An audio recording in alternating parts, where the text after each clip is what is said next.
ஒரு பழைய வீட்டில் ஒரு சிறிய பையன் மட்டும் தனியா இருப்பான். அவனோட அம்மா ஹாஸ்பிட்டல் போயிருந்தாள். முழு வீட்டும் அமைதியாக இருந்தது. சட்டென்று ஒரு சத்தம் கதவை தட்டுவது போல. பையன் பயந்து எழுந்து உட்காருவான். திரும்பவும் அதே சத்தம். அவன் நடுங்குறான். யாரு யாரு அங்க என அவன் கேட்க எந்த பதிலும் வரவில்லை. கரண்ட் சட்டென்று ஆஃப். முழு வீடும் இருட்டு. மழை இடி மட்டும் அதிகமா சத்தம். சேனலில் ஒரு நிழல் போல உருவம் சென்றது.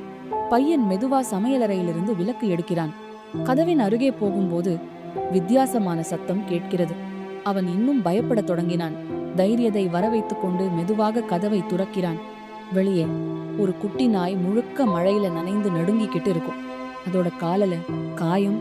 பையன் அந்த குட்டி நாயை பார்த்து, அடப்பாவிய, என்ன இது அச்சச்சோ என ஆச்சோ என கேட்கிறான். நாய் மெதுவா. அவன் அந்த நாய்க்குட்டியை உள்ளே கொண்டு வர்றான். துணியால் துடைக்கிறான். பால் குடுக்கறான்னு. நாய்க்குட்டி பால் குடித்தவுடன் லேசாக தூங்கும். பையன் சிரிப்பான். ஆனா வெளியே இன்னும் இடியுடன் மழை. திருடன். இந்த வீட்டுல யாரும் இல்லன்னு சொன்னாங்க. ஒருத்தன். கதவை உடை பாத்துக்கலாம். பையன் பயந்து போன் எடுக்கிறான். சிக்னல் இல்ல. நாய்க்குட்டி ரொம்ப சத்தமா குறைக்க ஆரம்பிக்குது. இந்த சத்தத்தை கேட்ட பக்கத்து வீட்டுல இருக்கவங்க வெளியே வராங்க. கரண்ட் வந்துருச்சு. வந்த மக்கள் எல்லாம் கத்த தொடங்குறாங்க. யாரு அங்க? திருடர்கள் பயந்து ஓடிடுறாங்க. போலீஸ். இந்த நாய்க்குட்டி இல்லனா நேத்து என்ன நடந்திருக்கும் தெரியாது. அம்மாவுக்கு தெரிஞ்ச ஹாஸ்பிட்டல்ல இருந்து வந்த உடனே அந்த குட்டி நாயை பார்த்து, இது சாதாரண நாய் இல்ல என சொல்லுவாங்க.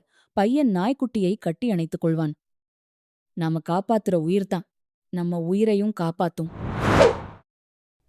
Subscribe Panic Conga.